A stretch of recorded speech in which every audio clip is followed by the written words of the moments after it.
And we stand for this. And a few people can't control the direction of the world. Well, we'll give our power away to this extent. It's a doddle. Interestingly, 2 presidents of the United States in the history of that country have suggested and in some small way begun to introduce interest-free money that wasn't borrowed from the banking cartels and interest paid on it. Those 2 presidents were Abraham Lincoln and John F. Kennedy. They have one other thing in common, you might recall. But perhaps the most grotesque aspect of this whole nonsense of interest on money is what we call third world debt. Third world debt has crucified vast tracts of our fellow humanity and continues to do minute by minute. The third world debt is debt on money that has never, does not, and will never exist. Last time I saw the figures, around 400,000 children in Brazil died from hunger-related disease every year. And at the time I saw those figures, Brazil was the 2nd biggest exporter of food in the world. And the money received from that export, great chunks of it, were servicing interest on money that has never existed. And as one Brazilian official I was reading about recently said, most of the money that constitutes the Brazilian debt never left the computer systems of Wall Street.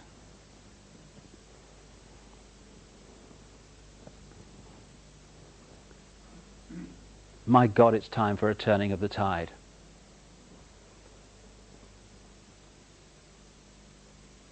Why can't governments print their own money interest-free and lend it to people interest-free, so we buy one house to live in one house instead of 3?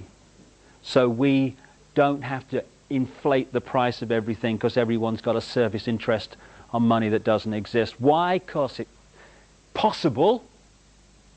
The will is not there. And why is it that no political party that I've come across anywhere in the world that has any chance of forming a government is actually suggesting that that be done?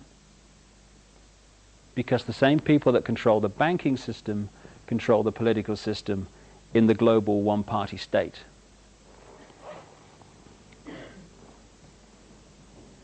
There's one other thing I'll talk about before I look at solutions, which are very simple.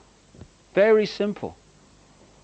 And that's the microchipped population.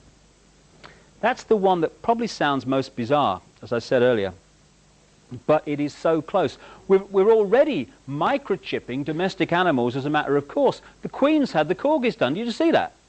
Last year, she's had the corgis microchipped and linked to a computer. Prince Charles, next you watch. He'll be.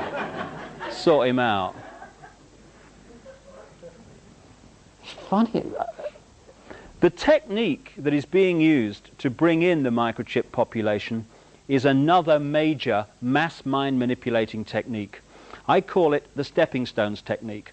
And a very good example of that is the European Union and what they have in America, the North American Free Trade Agreement, which is a free trade area, which is where the European Union started out, if you recall, and also what's happening in another free trade area in the Pacific Australia area known as APEC.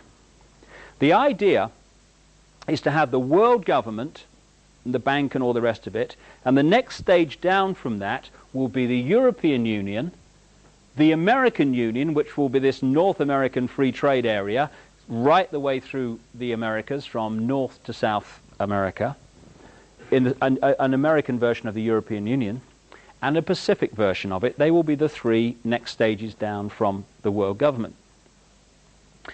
And the stepping stones technique is how they're being introduced.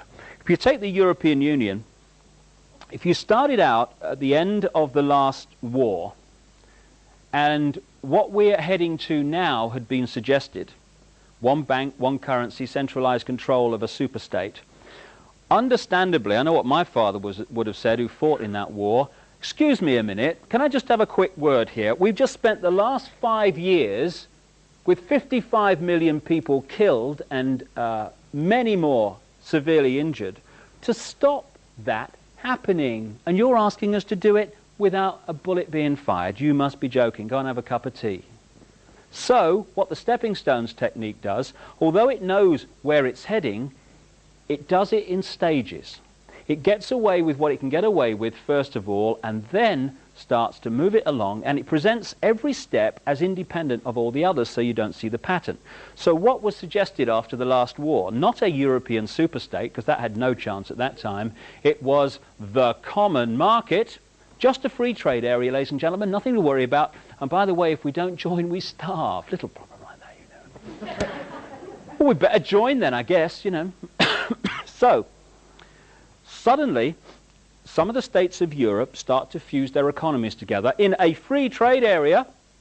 Now we're in the web, because it's suggested very strongly that if anyone pulls out, there will be economic chaos, certainly in the short term. So now we're in the spider's web. So the process then starts of evolving a free trade area into a European centralized superstate. And first we start having commissions which start dictating to nation states. Then we have talk about the central bank. And interestingly, you know, one of the things that was put forward to justify the one currency was the currency chaos in Europe. Like when the pound fell out of the European monetary system after the government had spent a colossal fortune trying to keep it in there a few years ago. Well, you know, this currency chaos, one currency would sort this problem. Interesting, therefore, that the person who attacked the pound and caused that chaos was a frontman for the House of Rothschild called George Soros, a world currency speculator. George Soros, Bilderberg Group. The Chancellor at the time, who spent all that money and eventually pulled the pound out of the monetary system of Europe, was Norman Lamont, Bilderberg Group. Now, when I was talking in Sweden just a few weeks ago, I was talking about this, and some member of the audience in Sweden came up and said, I couldn't believe it when you mentioned that guy, George Soros. He said, what happened in Sweden, he said, was before we went into the European community, all the opinion polls were very strongly against going in.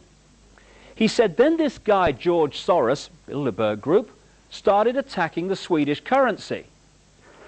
The Swedish government tried to defend the currency under the prime ministership of Carl Bildt, Bilderberg Group, and eventually chaos ensued. And a great fear started to go into the Swedish psyche of, oh my goodness, we need protection. What's going on here? We can't stand alone. Even speculators are taking our currency apart. After that, the opinion polls for going into the European community flipped to the majority saying yes, and in they went.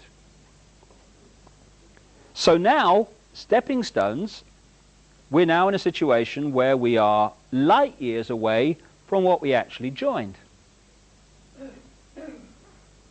Stepping stones. Only now are some people saying, excuse me, have you seen how far we've come? It's interesting that right along the line, as the stepping stones are put forward, anyone who challenges the stepping stones is then manipulated into continuing the journey.